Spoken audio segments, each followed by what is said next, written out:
ప్రార్థన చేసి మొదలు పెడదాం. ఓం గురు బ్రహ్మ గురు విష్ణు గురుదేవో మహేశ్వర గురు సాక్షాత్ పరబ్రహ్మ తస్మై శ్రీ గురవే నమః. ఓం అన్నాదో శ్రీ జగన్నాథ మద్గురు శ్రీ జగద్గురు మమాత్మా సర్వభూతాత్మ తస్మై శ్రీ గురవే నమః. ఓం అఖండ మండలాకారం వ్యాప్తం ఏన చరాచరం తత్పదం దర్శితం ఏన తస్మై శ్రీ గురవే నమః. త్రిమత ఏకైక గురువు ఆధ్యాత్మిక సామ్రాజ్య చక్రవర్తి శతాధిక గ్రంథకర్త హిందూ జ్ఞానధర్మ ప్రదాత సంచలనాత్మక రచయిత త్రైత సిద్ధాంత ఆదికర్త శ్రీ శ్రీ శ్రీ ఆచార్య ప్రబోధానంద యోగీశ్వర్ల వారిచే రచించబడిన పరమ పవిత్ర పరిశుద్ధ ప్రథమ దైవ గ్రంథము త్రైత సిద్ధాంత భగవద్గీత.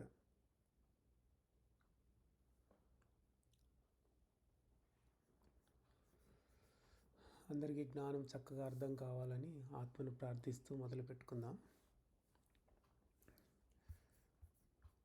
మనము పోయిన వారం అక్షర పరబ్రహ్మ యోగం అనే అధ్యాయాన్ని పూర్తి చేసుకున్నాము. అక్షర పరబ్రహ్మ యోగం అనే అధ్యాయంలో యోగి ఏ సమయంలో మరణిస్తే మోక్షాన్ని పొందుతాడు, ఏ సమయంలో మరణిస్తే మళ్ళా తిరిగి జన్మిస్తాడు అన్న విషయం గురించి మనం తెలుసుకున్నాము. యోగి మరణించే సమయంలో అది పగటిపూట అయి ఉండాలి, శుక్లపక్షం అయి ఉండాలి, ఉత్తరాయణమై ఉండాలి. అతను మరణించే సమయంలో ఆ ప్రాంతంలో మబ్బులు లేకుండా సూర్యుని వెలుగు పడుతూ ఉండాలి. అలాంటి సందర్భంలో యోగి అయినటువంటి వాడు మరణించినప్పుడు అతడు మోక్షాన్ని పొందగలడు. వాటిలో ఏ ఒక్కటి అంటే జరగకపోయినా అప్పుడు యోగి చంద్ర తేజస్సుతో కూడి ఉండి మరలా జన్మిస్తాడు. తర్వాత అతని యొక్క దైవ మార్గాన్ని కొనసాగిస్తాడు. ఆ విధంగా మనము తెలుసుకున్నాము అక్షర పరబ్రహ్మ యోగం. తర్వాత కొంత భాగం ఒక 2 శ్లోకముల వరకు రాజవిద్య రాజగుహ్య యోగంలో తెలుసుకున్నాం నిన్న. రాజవిద్య రాజగుహ్య యోగాన్ని భగవంతుడే చెప్తున్నటువంటి శ్లోకాలు ముందుగా ఉన్నాయి. భగవంతుడు ఏమన్నాడంటే, ఇది చాలా రహస్యమైన జ్ఞానము, దీన్ని అనుభవపూర్వకంగా అర్థమయ్యేటట్లుగా తెలియజేస్తాను. ఇది తెలిస్తే అనేకమైనటువంటి అశుభములు ఏవైతే ఉన్నాయో అశుభాల నుంచి విడుదల పొందుతావు అని చెప్పాడు. ఇది చాలా పెద్ద విద్య, చాలా రహస్యమైనది. అందుకే రాజ విద్య అంటే రాజ అంటే పెద్ద, రాజ విద్య. బ్రహ్మ అన్న పెద్ద, బ్రహ్మ విద్యే రాజ విద్య. అన్ని రహస్యాల కంటే కూడా చాలా పెద్ద రహస్యము అయినటువంటి విద్య. ఇంకా ఎంతో పవిత్రమైంది, ఉత్తమమైంది, మన కళ్ళెదుటే జరిగేటువంటి ధర్మం ఇది. చాలా గొప్ప సుఖమైంది ఇది. ఈ విద్యకు నాశనం లేనే లేదు అని చెప్పాడు. ఎప్పుడైతే ఈ విద్య తెలుస్తుందో, అంటే ఈ రాజ విద్య తెలుసుకోగలుగుతామో, అప్పుడు మనకేమవుతుందంటే అనేకమైన అశుభాలు ఏం చేస్తాయి, మనం ఇప్పుడు గుణాల ఒత్తిడిలో పడిపోయి, గుణాల ధ్యాసలో పడిపోయి, గుణాల చేత ఆడించబడి మనము గుణాల ద్వారా ఎంతో దుఃఖాన్ని అనుభవిస్తున్నాం కదా, అవన్నీ కూడా తొలగిపోతాయి. ఆ గుణాల మీద ఆసక్తి కూడా మనిషికి తొలగిపోతుంది.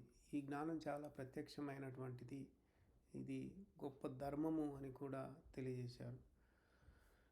మనం చేసే పనులలో, చాలా పనులలో అందరినీ ఒకరిని చూసి ఇంకొకరు చేయడం అనేది ఉంటుంది. ఎందుకు చేస్తున్నామన్న ఆలోచన ఎవరు చేయరు. ఒకరు కొబ్బరికాయ కొడితే ఇంకొకరు అలాగే కొట్టడము, ఒకరు తీర్థం పుచ్చుకునేటప్పుడు ఆ తీర్థము చేతిలోంచి నోట్లో తీసుకొని నెత్తి మీద తుడుచుకుంటే ఇంకొకరు అలా చేయటము. తర్వాత పెళ్లి రోజు వస్తే పెళ్లి రోజు తలంబ్రాలు ఒకరి మీద ఒకరు పోసుకోవడము, ఇవన్నీ ఒకరిని చూసి ఒకరు చేస్తూ ఉన్నారు. ఒకరు గోవిందా అంటే ఇంకొకరు గోవిందా అంటున్నారు. కానీ అసలు ఎందుకు అంటున్నాడు, ఏమిటి దాంట్లో ఉన్న అంతరార్థం ఏమిటి అన్న విషయము ఏది వాళ్ళు తెలుసుకోరు. అవన్నీ చేస్తే, అర్థము తెలిసి చేస్తే ఆచరణలో ఉన్నటువంటి వివరం తెలియబడుతుంది. వివరమే ధర్మముగా మారి దాని ద్వారా కర్మము కాలిపోయే అవకాశం అనేది ఉంటుంది. కాబట్టి చేస్తున్న పనికి మనము అర్థం అనేది తప్పకుండా తెలుసుకోవాలి. అంతవరకు మనము పోయిన వారం చెప్పుకున్నాము. 3వ శ్లోకం నుంచి ఈరోజు మొదలు పెడదాం. అశ్రద్ధదానా పురుషా ధర్మస్యాస్య పరంతప అప్రాప్య మాం నివర్తంతే మృత్యు సంసారవర్త్మని. ఈ శ్లోకము ధర్మముల గురించి తెలియజేస్తూ ఉన్నారు. ఏమంటున్నాడంటే, ఒక మనిషి ఎవడైనా కానీ ధర్మాల మీద అశ్రద్ధ కలిగి ఉన్నట్లయితే వాడు దేవుని తెలుసుకోలేక ఈ మృత్యు సంసారంలోనే తిరుగాడుతూ ఉంటాడు. వాడు అంటే చావు పుట్టుకలు కుమ్మరసార వలె చావు పుట్టుకలు వస్తూ ఉంటాయి. అంటే చక్రం తిరిగినట్లే తిరుగుతూ ఉంటుంది. దాంట్లోనే చావడం పుట్టడం ఇవి జరుగుతూ ఉంటాయి. అందుకే మృత్యు సంసారం అంటే ఈ చావుతో కూడి ఉన్నటువంటి సంసారంలోనే తిరుగాడుతూ ఉంటాడు అని తెలియజేస్తూ ఉన్నాడు. మనము ప్రపంచ విషయంలో చూసుకున్నట్లయితే నీతి న్యాయము అని చెప్తూ ఉంటారు చాలా చోట్ల. నీతి అనేది ఏంటిది అంటే అది న్యాయయుక్తముగా ఉండాలి. జ్ఞానం అనేది ఏదైనా కానీ ధర్మయుక్తముగా ఉండాలి. ఈ నీతి న్యాయం అనేది, నీతి బోధ రూపంలో ఉంటే న్యాయం అనేది ఆచరణ రూపంలో ఉంటుంది. జ్ఞానం కూడా బోధ రూపంలో ఉంటే ధర్మము ఆచరణ రూపంలో ఉంటుంది. నీతి న్యాయము ప్రపంచ కోవకు చెందినవి కాగా జ్ఞానము ధర్మము పరమాత్మకు సంబంధించినవి, దేవునికి సంబంధించినవి. కాబట్టి మనం ఆ రెండు మాటలు వాడేటప్పుడు నీతి గురించి చెప్పినప్పుడు జ్ఞానాన్ని తీసుకురావద్దు, న్యాయం గురించి చెప్పేటప్పుడు ధర్మాన్ని తీసుకురావద్దు. లేదంటే ఇది చెప్పేటప్పుడు అది చెప్పేటప్పుడు ఇది కలగలిపి చేసుకోకూడదు. అలా చేస్తే అర్థం కాకుండా పోతుంది. జ్ఞానం అంటే ఏంటో ధర్మం అంటే ఏంటో ఏమీ తెలియకుండా పోతుంది. ఇవాళ రోజుల్లో కొందరు పెద్దలు ఏం చేస్తున్నారంటే జ్ఞానం తెలపాల్సిన చోట వాళ్ళు ఏం చేస్తున్నారంటే నీతిని చెప్తా ఉన్నారు. అలాగే ధర్మాలు తెలియజేయాల్సిన చోట న్యాయాన్ని బోధిస్తూ ఉన్నారు. కాబట్టి మనుషులకి జ్ఞానం ఏందో నీతి ఏందో అనేది అర్థం కాకుండా పోయింది. న్యాయస్థానాల్ని ధర్మస్థానం అంటాం మొదలుపెట్టేశారు. అక్కడ ఏ ధర్మము దైవ ధర్మం ఏది బోధించేది లేదు. కానీ మనుషులు ఏం చేసినారు, దాన్ని ధర్మస్థానముగా చెప్పుకుంటున్నారు. అలాంటివన్నీ కూడా పొరపాట్లు, తప్పు. పెద్దలు నీతి న్యాయాలు బోధిస్తే సరే, కానీ అంతో ఎంతో జ్ఞానం తెలిసినటువంటి వాళ్ళే జ్ఞానం చెప్పవలసిన చోట నీతిని చెప్పడము, న్యాయం చెప్పవలసిన చోట ధర్మం చెప్పడం అనేది అది సరి అయింది కాదు. ఇంకా వీళ్ళు ఏం చేస్తూ ఉన్నారంటే గురువులని చెప్పుకునే వాళ్ళంతా అబద్ధం ఆడొద్దని, ఇతరులకు మేలు చేయాలని, ఇతరులను మోసం చేయొద్దని, మంచినే పాటించాలని, అన్యాయంగా ఉండకూడదని, అంటే ఎవరికి అన్యాయం చేయొద్దని ఆ విధంగా చెప్తా ఉన్నారు. ఈ విషయాలన్నీ కూడా బయట ప్రపంచంలో చెప్పుకునేటువంటి నీతి న్యాయానికి సంబంధించినవి. అంటే ఇప్పుడు సమాజంలో పెద్దలు అవి చెప్తే పర్వాలేదు, కానీ గురువులని ముద్ర వేసుకున్న వాళ్ళు, మేము గురువులమని జ్ఞానం చెప్పేవాళ్ళు, వాళ్ళు చెప్పాల్సింది జ్ఞానము ధర్మమే. అవి వదిలేసి నీతి న్యాయాన్ని బోధిస్తే ఏం బాగుంటుంది? ఈ విధంగా ప్రపంచంలో ఈ గురువులని చలామణి అయ్యేవాళ్ళు నీతి న్యాయాన్ని బోధిస్తూ చాలా గొప్ప జ్ఞానులుగా, యోగులుగా చలామణి అవుతూ ఉన్నారు.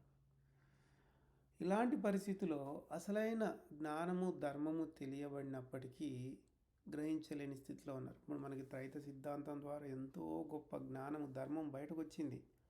అయినప్పటికీ కూడా ఆ గురువులుగా చలామణి అయ్యే వాళ్ళు కనీసం తెలుసుకోలేనటువంటి స్థితిలో ఉన్నారు. అయితే వినాలనుకున్న వానికి చెప్పబడును, తెలియాలనుకున్న వానికి తెలుపబడును అనే సూత్రం ఒకటి ఉంది కదా. దాని ప్రకారంగా ఎవరికైతే శ్రద్ధ ఉంటుందో వాళ్ళకి జ్ఞానము ధర్మము తెలియబడుతుంది, జ్ఞానము ధర్మాలు తెలియబడును. ఒకవేళ శ్రద్ధ లేకపోతే జ్ఞానం తెలియబడినా కూడా అశ్రద్ధ వాడిలో ఉంటుంది కాబట్టి వాటిని ఆచరించడం. ధర్మాలు తెలిసిన అశ్రద్ధాపరుడు వాటిని వ్యర్థం చేసుకుంటే, అంటే ధర్మాలు తెలుసుకున్నా కానీ అశ్రద్ధ కలిగినటువంటి వాడు వాటిని వ్యర్థం చేసుకుంటే ఏమవుతుంది? వాడు పరమాత్మను తెలుసుకోలేడు. అలాంటి వాళ్ళు మృత్యుతో కూడుకున్న ఈ జగత్తులోనే మునిగి తేలుతూ ఉంటారు. అంటే చావు పుట్టుకల చక్రంలోనే తిరుగాడుతూ ఉంటారు. శ్రద్ధ కలిగిన వాడు జ్ఞానం తెలుసుకొని ధర్మయుక్తముగా ఆచరించి తొందరలోనే పరమాత్మను పొందగలుగుతాడు. ఈ చావు పుట్టుకలతో కూడి ఉన్న ఈ జగత్తు నుండి బయటపడగలడు. ఆ విధంగా మనకి ఎంతో గొప్ప వివరాన్ని ఈ శ్లోకంలో స్వామివారు మనకి అందించారు. ఇందులో ఏదన్నా అనుమానం ఉంటే అడగొచ్చు, లేదంటే తర్వాత శ్లోకం చూద్దాం ఏం చెప్తున్నారో. మయా తతమిదం సర్వం జగత వ్యక్తమూర్తినా మత్స్థాని సర్వభూతాని చాహం తేష్వస్థితః. ఇది పరమాత్మ గురించి తెలియజెప్తున్నటువంటి శ్లోకము. పరమాత్మ ఏమంటున్నాడంటే, అవ్యక్తముగా అంటే తెలియబడకుండా ఈ ప్రపంచమంతయు వ్యాపించి ఉంది. ప్రపంచమంతా కూడా ఆయన నిండి ఉన్నాడు. నాయందే సర్వజీవరాశులున్నవి, పరమాత్మలోనే సర్వజీవరాశులున్నవి, నేను వాటి అందు లేను అంటే వాటిలో ఆయన లేడు. మనకి పరమాత్మ మన కంటికి కనిపించేవాడు కాదు, అవ్యక్తుడు అని తెలుసుకున్నాము. ఆయన సూక్ష్మములకే సూక్ష్మమని కూడా మనము తెలుసుకున్నాము. ఆయన్ని మన ఇంద్రియములు చేరలేవు. ఇంద్రియాల ద్వారా తెలుసుకోబడేవాడు కానే కాదు. అయినప్పటికీ ఆయన అణువణువున అంతటా ఈ ప్రపంచమంతా కూడా వ్యాపించే ఉన్నాడు. ఇంకా ఈ ప్రపంచంలోనే కాక శూన్యములో కూడా వ్యాపించి ఉన్నాడు. శూన్యం అంటే తెలుసు కదా, స్పేస్ అని అంటారు. శూన్యం ఈ భూమే కాకుండా బయట అంతటా నక్షత్రాలు, గ్రహగోళాలు, పాలపుంతలు ఇవన్నీ ఉన్నాయి కదా, ఇదంతా ఈ విశ్వం అని అంటారు కదా. ఈ విశ్వం అంతా కూడా అణువున వ్యాపించి ఉన్నాడు. ఇంకా ఆయన గురించి చెప్పాలంటే ఏకాంశేన స్థితో జగత్ అని చెప్పిండు. ఈ విశ్వం అంతా కూడా ఆయనకు ఒక చిన్న అంశం మాత్రమే. అంటే ఆయన ఎంత విశాలమైన వాడు మనం అర్థం తెలుసుకోవాలంటే ఆయన్ని మనం తెలుసుకోవడానికి కూడా లేదు, తెలుసుకోలేము ఆయన్ని. అంత అనంతుడు ఆయన. ఆయనలోనే ఈ సమస్త ప్రపంచము ఉంది, విశ్వం ఉంది. అందులోని గ్రహ గోళాలు, నక్షత్రాలు, పాలపుంతలు అన్నీ కూడా ఆయనలోనే ఉన్నాయి. భూమి మీద ఉన్నటువంటి సమస్తమంతా కూడా ఆయనలోనే ఉంది. సముద్రం లోపల ఉన్నటువంటి ప్రాణులు ఇది ఉంది అది లేదు అనకుండా అన్నీ కూడా ఆయనలోనే ఇమిడిపోయి ఉన్నాయి. ఒక జీవరాశి ఫలానా చోట ఉంది అని చెప్తే ఆ జీవరాశి తప్పకుండా పరమాత్మలోనే ఉంటుంది. అందుకే మత్స్థాని సర్వభూతాని అని చెప్పింది. అంటే అన్ని భూతములు ఆయన యందే ఉన్నాయి. కాబట్టి ఇక్కడ స్వామివారు ఏమంటున్నారంటే, మనము ఎటువంటి బాడుగా కట్టకుండా, అద్దె చెల్లించకుండానే పరమాత్మ యొక్క స్థానంలో మనం ఉన్నామని గుర్తుపెట్టుకోమని చెప్తున్నారు. అయితే ఆయన ఏమంటున్నాడంటే పరమాత్మ, అవన్నీ సర్వజీవరాశులు నాలో ఉన్నాయి, కానీ నేను వాటిలో లేను అని అంటున్నాడు. కానీ ఆయన మన స్థలంలో లేడు. అంటే ఆయన ఎవరు? పరమాత్మ. మనం ఆయన స్థానంలో ఉన్నాం, కానీ ఆయన స్థానంలో మనం ఉన్నాము, కానీ ఆయన మన స్థలంలో లేడు. అంటే మన స్థలం ఏదైతే ఉందో మనం ఉన్న స్థలం, అందులో ఆయన లేడు. ఇప్పుడు దీన్ని బట్టి చూడాలంటే, ఇప్పుడు ఎంతో పెద్ద విశ్వం, ఈ విశ్వంలో గ్రహగోళాలు, తర్వాత నక్షత్రాలు, పాలపుంతలు ఎన్నెన్నో ఉన్నాయి కదా. అందులో భూమి ఎంత పరిమాణము, వాటితో పోలిస్తే భూమి రవ్వంతే అనుకోవచ్చు. భూమి కంటే ఎన్నో లక్షల కోట్ల రెట్లు ఎన్నెన్నో గ్రహాలు ఉన్నాయి. సూర్యుడే భూమి కంటే 1,00,000 రెట్లు పెద్దోడు. ఇంకా సూర్యుని కంటే ఎంతో పెద్దవి ఎన్నో ఉండవచ్చు కూడా. మరి అటువంటిది భూగోళం ఉంది కదా, ఈ భూగోళం అంతా భూమి 30% ఉంటే 70% నీటితోటి నింపబడి ఉంది. అందులో ఎన్నో పెద్ద దేశాలు, అమెరికా, రష్యా లాంటివి ఎన్నో పెద్ద దేశాలు. వాటిల్లో ఇంత పెద్ద దేశాలు, ఇంత పెద్ద భూమిలో మన దేహము ఎంత అని అంటున్నారు. మన దేహము దేహంలో కూడా నువ్వున్న చోటు, నీకు ఒక చోటు ఉంది. ఎక్కడుంది అది? ఓ కాల్లోనో చేతుల్లోనో లేవు నువ్వు. శరీరం అంతా నువ్వు లేనే లేవు. శరీరం అంతా ఆత్మ వ్యాపించి ఉంటే నీవు తలలో ఒకచోట రవ్వంతగా ఉంటున్నావు. అది కూడా గుణచక్రంలో. మరి అంత విశాలమైనటువంటి ఎంతో అనంతమైన పరమాత్మ ముందు మరి నీ పరిమాణం ఎంత? మరి అంత అంత పెద్ద పరిమాణంలో ఉన్నటువంటి పరమాత్మ, ఆయనకి ఎటువంటి ఎల్లలు లేవు, అంత విశాలమైనటువంటి వాడు. ఆయన నీ లోపల ఇమిడి ఉండేదేమి? ఆయన మనలో ఉండడం అనేది సాధ్యం అయ్యే పని కాదు. మనం ఆయనలో ఉండటమే సహజం. అంటే మనం అందరం కూడా సహజమే. ఇప్పుడు సహజమైన విషయం ఏంటంటే మనం అందరం కూడా ఆయనలో ఉన్నాం, కానీ మనలో ఆయన లేడు. అందుకే ఈ శ్లోకంలో కూడా ఆయన ఏం చెప్పాడు? సర్వజీవరాశులు నాలో ఉన్నాయి, వాటిలో నేను లేను అని అన్నాడు. కాబట్టి ఈ సర్వజీవరాశులు ఏవైతే ఉన్నాయో ఈ జీవరాశుల లోపల కూడా వ్యాపించి ఉన్నాడు ఆయన. పరమాత్మ ఇంట బయట అంతటా వ్యాపించి ఉన్నాడు. అంటే శరీరం లోపల, శరీరం బయట అంతటా వ్యాపించి ఉన్నాడు. అందుచేతనే సర్వజీవరాశులు ఆయనలో ఉన్నాయి అని అంటే ఆ జీవరాశి శరీరంలో, ఏ జీవరాశిని తీసుకుని ఆ జీవరాశి శరీరంలో జీవుడు అనేవాడు ఉన్నాడు. వాడు కూడా పరమాత్మలోనే ఉన్నాడు అని తెలుసుకోవాలి. జీవరాశులన్నీ పరమాత్మ యందు ఇమిడి దానితో కలిసి ఉన్నవని, దానితో కలిసిపోయి ఉన్నాయి. పరమాత్మ లేనటువంటి వస్తువు లేదు, ఏ జీవరాశి ఈ జగత్తులో లేనే లేదు. ఇంకా మనకి తర్వాత శ్లోకంలో 5వ శ్లోకంలో ఏం చెప్తున్నాడు? పరమాత్మ ఎట్లు అందరిలో వ్యాపించి ఉన్నాడో, ఎక్కడ తనను చెప్పాలో ఎక్కడ చెప్పకూడదో క్రింది శ్లోకంలో మనం, అంటే 5వ శ్లోకంలో చెప్తా ఉన్నాడు. దాన్ని మనం తెలుసుకోవాలి. 5వ శ్లోకంలో ఏం చెప్తున్నాడు?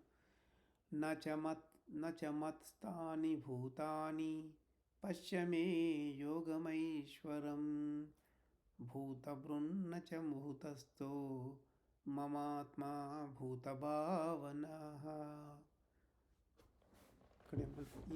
ఇది కూడా పరమాత్మ గురించి తెలియజేస్తూ ఉన్నాడు. పరమాత్మ ఏమంటున్నాడంటే సర్వజీవులు నా యందు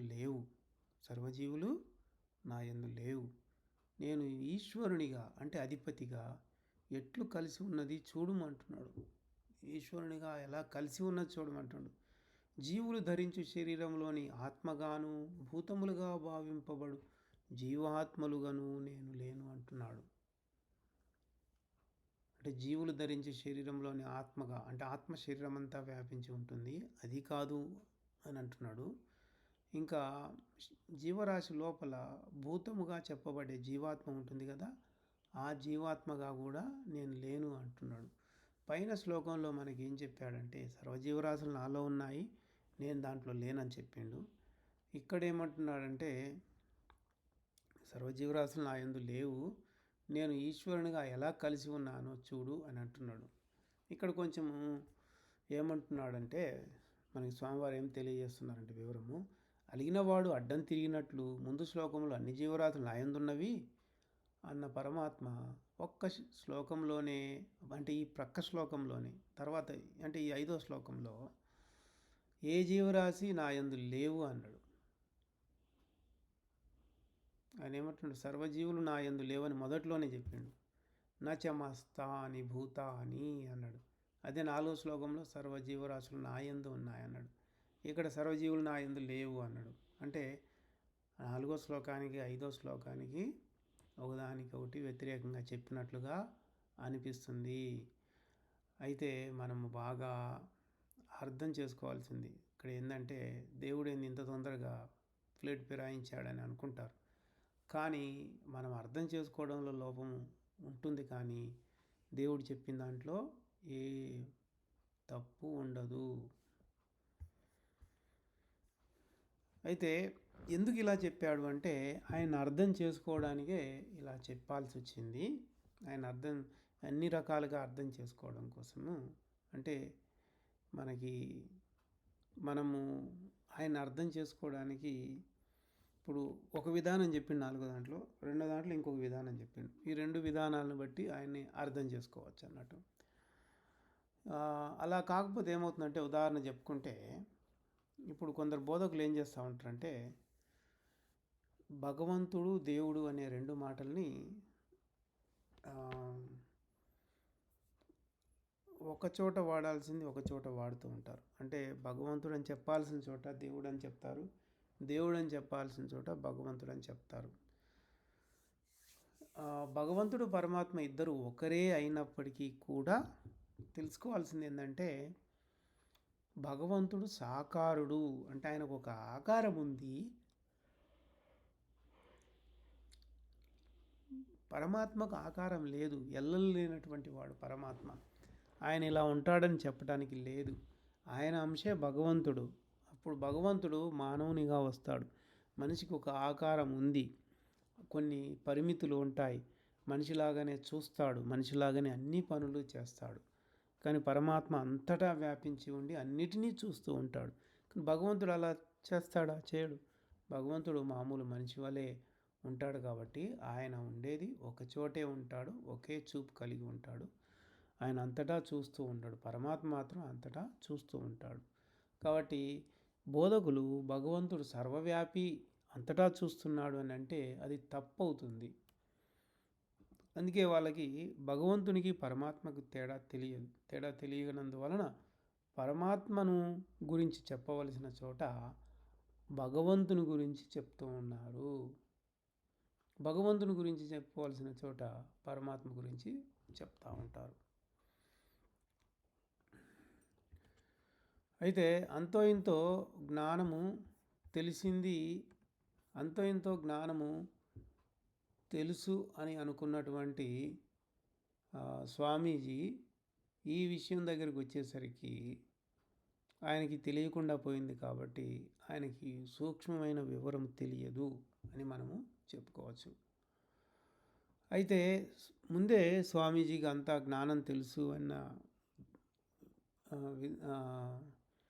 విధానంలో మనుషులందరూ ఉండి వాళ్ళ దగ్గరికి పోయి జ్ఞానం తెలుసుకుంటూ ఉంటారు. కాబట్టి వాళ్ళు చెప్పిందే నిజము అని నమ్మడం అనేది ఉంటుంది. అయితే ఇలాగే ఇప్పుడు ఇక్కడ మనకి స్వామివారు ఏమంటున్నారంటే, అలాగే ఇప్పుడు ఇక్కడ పరమాత్మ నేను అంతా చూస్తున్నాను కానీ నేను అంతా చూడడం లేదు అన్న విషయం వచ్చిందనుకోండి, అప్పుడు విన్న ప్రజలు ఏమనుకోవాలి?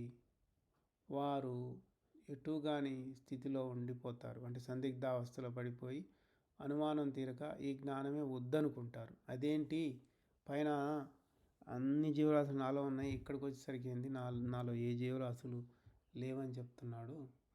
మరి అందువలన ఏమవుతుందంటే జీవరాశులు కాదు, పైన ఏమో సర్వజీవరాశులు నాయందే ఉన్నాయని చెప్పి ఇక్కడికి వచ్చేసరికి సర్వజీవులు నాయందు లేవు అని అన్నాడు. మరి దీన్ని ఎట్లా అర్థం చేసుకోవాలా? అయితే జ్ఞానం మాకొద్దు, అంత తికమగ్గా ఉందని దూరం పోతారన్నట్టు. కాబట్టి జ్ఞానము బాగా తెలుసుకొని క్షుణ్ణంగా పరిశీలించి చెప్పేవాళ్ళు, అంటే బోధకులుగా ఉన్నటువంటి వాళ్ళు చెప్తే అప్పుడు వినేవాళ్ళు కూడా బాగా అర్థం చేసుకుని వింటారు, జ్ఞానంలో ముందుకు పోతారు. ఈ శ్లోకంలో మనకి ఏం చెప్పారంటే, ఈశ్వరునిగా కలిసి ఉన్నది చూడుము.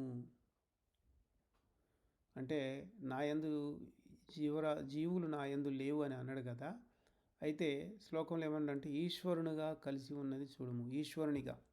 ఈశ్వరుడు అంటే అధిపతిగా కలిసి ఉన్నది చూడుము అన్నాడు. ఇంకా ఏమన్నాడంటే భూతాలుగా భావింపబడే వాటిగా, అంటే వాటిని భూతస్థు అన్నాడు కదా శ్లోకంలో. అంటే ఆత్మ అన్నట్టు, ఆ ఆత్మగా లేను అన్నాడు. ఇంకా భూతాలుగా ఉన్న వాటిలో లేను అని అన్నాడు. భూతాలుగా భావించబడే అంటే జీవాత్మలుగా ఆయన లేడు, ఆత్మగా కూడా లేడు, భూతస్థునిగా లేడు, భూతములుగా లేడు, భూతస్థుడిగా కూడా లేడు. అంటే రెండూ కాదు ఆయన. పరమాత్మ మనకి తెలిసి పరమాత్మ మూడుగా విభజించబడ్డాడు. పరమాత్మ, ఆత్మ, జీవాత్మ అని గుర్తుపెట్టుకోవాలి. అందుకోసమని ఇక్కడ శ్లోకంలో కూడా భూతములుగా భావించే వాటిలోనూ వాటిగాను భూతస్థునిగా గాను లేను అన్నాడు. కాబట్టి ఇక్కడ ఏమండంటే మమ ఆత్మ నచ భూతస్థో భూత భావనా అన్నాడు. అంటే ఇక్కడ మమాత్మ అన్నాడు. మమాత్మ అంటే నేను అని అర్థం. అంటే పరమాత్మే స్వయంగా చెప్పుకుంటున్నాడు. నచా అంటున్నాడు. అంటే ఆ రెండిటిగా లేను అని అన్నాడు. ఏ రెండిటిగా? భూతస్థునిగా, భూతముగా. అంటే భూతములు అంటే జీవుడిగా లేడు, ఆత్మగా కూడా లేడు. ఇక్కడ ఏం చెప్తున్నాడు? పరమాత్మ, ఆత్మ, జీవాత్మ అని మూడు ఆత్మలు ఇక్కడ వచ్చినాయి మనకి. పరమాత్మకు, ఆత్మకు, జీవాత్మకు మూడిటికి భేదాలైతే ఉన్నాయి. పరమాత్మ అంతటా వ్యాపించి ఉన్నాడు. ఆయన సూది మోపే జాగా అనే సందు కూడా లేకుండా, అంత సందులో కూడా ఉంటాడు అంటే ఉంటాడు. చిన్న చిన్న అణువులు, పరమాణువులు ఏవి తీసుకున్నా వాటంతటా కూడా ఆయన వ్యాపించి ఉన్నాడు. ఆత్మ మాత్రము జీవరాశుల శరీరంలో అంటే జీవంతో కూడుకున్న దేహాల్లో దేహమంతా వ్యాపించి ఉంది. ఇక జీవాత్మ శరీరంలో ఒక్కచోట మాత్రమే ఉంటుంది. ఇలా వేరువేరుగా మూడు ఆత్మలు ఉండటం వలన మొదటిదైన పరమాత్మలోనికి చివరిదైన జీవాత్మ కలవాలనే ప్రయత్నం చేయాల్సి వచ్చింది. ఎప్పటికైనా కానీ ప్రతి జీవుడు పరమాత్మలో కలిసిపోవలసిందే. అప్పుడు మాత్రమే జనన మరణ చక్రం నుంచి బయటపడతాడు. అప్పటి వరకు ఇదే జనన మరణ చక్రంలోనే తిరుగుతూ ఉంటాడు. ఇంకా పరమాత్మ, ఆత్మ, జీవాత్మ ఈ మూడు వేరు. వాటి పని విధానం కూడా వేరుగా ఉంది. పరమాత్మ యొక్క అంశాలుగానే జీవాత్మ, ఆత్మలుగా ఉన్నవి. ఈ జీవాత్మ, ఆత్మ, పరమాత్మల్లో అన్నిటికంటే పెద్దది పరమాత్మే. విశాలమైన అనంతమైనటువంటిది పరమాత్మ. ఈ పరమాత్మ నుంచే ఆత్మ, జీవాత్మలు రెండు బయటకు వచ్చాయి. ఈ పరమాత్మయే ఈ రెండిటికి కూడా అధిపతిగా ఉన్నది. అయితే పరమాత్మ ఎల్లలు లేనివాడు, ఆయనకు ఏ పరిధి లేదు. కానీ మిగిలిన రెండు జీవాత్మ ఆత్మలు ఉన్నాయి కదా, వాటికి ఒక పరిధి, ఒక కొలత అనేది ఉంది. అవి ఇలా ఉంటాయని చెప్పడానికి ఉంటుంది అన్నట్టు. అందుకే ఏమన్నాడంటే వాటికి ఏ విధంగా అధిపతిగా ఉన్నాడని చెప్పే విషయంలోనే పశ్యంతి యోగమైశ్వరం అన్నాడు. మనం పరమాత్మను కనుక ఒకే శక్తిగా సూచినట్లయితే ఏమవుతుంది? అంతటా ఉన్న ఇప్పుడు ఈ విశాలమైన పరమాత్మ, అనంతమైన పరమాత్మ, ఈ పరమాత్మలోనే సర్వ జీవరాశులు, గ్రహగోళాలు, నక్షత్రాలు అన్నీ కూడా ఆయనలోనే ఉన్నాయి. కాబట్టి 4వ శ్లోకంలో చెప్పినట్లు సర్వ జీవరాశులు నాయందు ఉన్నాయి అన్నప్పుడు మనమందరం కూడా ఏ బాడుగా కట్టకుండానే ఆయన లోపలే ఉన్నాం కదా. ఆయన స్థానంలోనే మనమంతా ఉన్నాము. మన స్థానంలో ఆయన లేడు అని కూడా మనం చెప్పుకున్నాం. అంటే ఒకే శక్తిగా చూస్తే అంతటా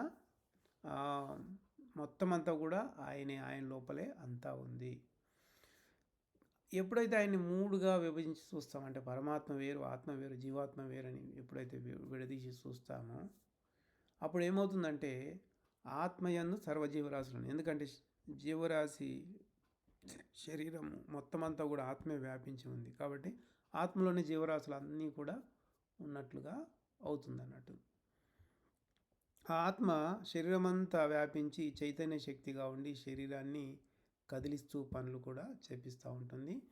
ఆ ఆత్మ వ్యాపించి ఉన్న శరీరంలోనే జీవాత్మ కూడా ఉంది. అది ఒక్కచోట రవ్వంతగా ఉంది. శరీరం అంతా వ్యాపించి ఉన్న ఆత్మ లోపలే అది ఉంది. అందుచేత పరమాత్మగా చెప్పబడిన దాని యందు జీవాత్మలు లేవు అని చెప్పడము వాస్తవమైనటువంటి విషయము. ఒకే పరమాత్మనే జీవాత్మ, ఆత్మ, పరమాత్మగా, జీవాత్మ, ఆత్మ, పరమాత్మగా, అంటే పరమాత్మ, ఆత్మ, జీవాత్మగా చెప్పుకుంటున్నాం. అదంతా కలిస్తే ఒకటే పరమాత్మ. విడదీస్తే పరమాత్మ వేరు, ఆత్మ వేరు, జీవాత్మ వేరు అని మనం చెప్పుకుంటున్నాము. అంటే విడదీస్తే మూడు వేరు వేరు, కలిపితే అంతా ఒకటే. కాబట్టి విడదీసి చూసినప్పుడు సర్వజీవులు పరమాత్మలో లేవు. అంతా కలిపితే అన్ని జీవులు కూడా పరమాత్మలోనివే. పరమాత్మలో అంతా కూడా పరమాత్మలోనే ఉంది. విడదీస్తే పరమాత్మలో సర్వజీవులు లేవు. మనం దీన్ని ఇంకా మంచి ఉదాహరణతో చెప్పుకుంటే, ఒకరికి 9 ఎకరాల ఆస్తి ఉందనుకుందాం. అతనికి 3 కొడుకులు ఉన్నట్లయితే వారికి యుక్త వయసు వచ్చిన తర్వాత ఏం చేశాడంటే ఒక్కొక్కరికి 3 ఎకరాలు పంచిచ్చాడు. అందులో ఆ 3 ఎకరాలు పంచిచ్చినప్పుడు ఏమవుతుంది, ఎవరి 3 ఎకరాలు వాళ్ళకే అవుతాయి. ఒకరిని పట్టుకొని ఈ ఆస్తి ఎవరిది అని అంటే అప్పుడు వాడేం చెప్తాడు, ఇది నాది అని అంటాడు. నా తండ్రిది అని చెప్పాడు. ఒకసారి ఆస్తి పంచిచ్చిన తర్వాత తండ్రి ఆస్తి కాదు కదా, అది ఎవరిది, ఆ కొడుకుదే అవుతుంది. అలాగే ఇప్పుడు పంచనప్పుడు అంటే 3 ఆత్మలుగా విభజించకుండా అంతా ఒకటిగా చూసినప్పుడు పరమాత్మ ఒక్కడే, ఆయనలోనే అన్నీ ఉన్నాయంటాము నిజమవుతుంది. విభజించినప్పుడు ఏమవుతుందంటే పరమాత్మ యందు ఏ జీవరాశి లేదనేది వాస్తవం అవుతుంది. ఆ విధంగా మనము ఈ వివరం అనేది చెప్పుకున్నాము. సర్వజీవరాశులు ఆయనలో ఉన్నాయంటే అర్థం తెలిసింది. తర్వాత సర్వజీవులు తనలో లేవు అని అంటే కూడా మనకి అర్థం తెలిసింది. అంటే అంతా కలిసి ఉన్నప్పుడు ఆయన ఒక్కడే. దేని దానికి విడమరిచి చెప్పుకున్నప్పుడు ఎవరిది అంటే దేని దానికి వేరు అని మనం అర్థం చేసుకోవాలి. ఈరోజుకి ఇక్కడ ఆపేద్దాము, మంగళం పాడి ముగిద్దాం. ఓం మంగళము మీకు మద్గురు చంద్రమా, మంగళము మీకు మహిప్రకాశ, మంగళము చేసి మరిమరి మృక్కెద అఖిల జీవసంగ ఆత్మలింగ. అందరికీ ప్రబోధార్పణం.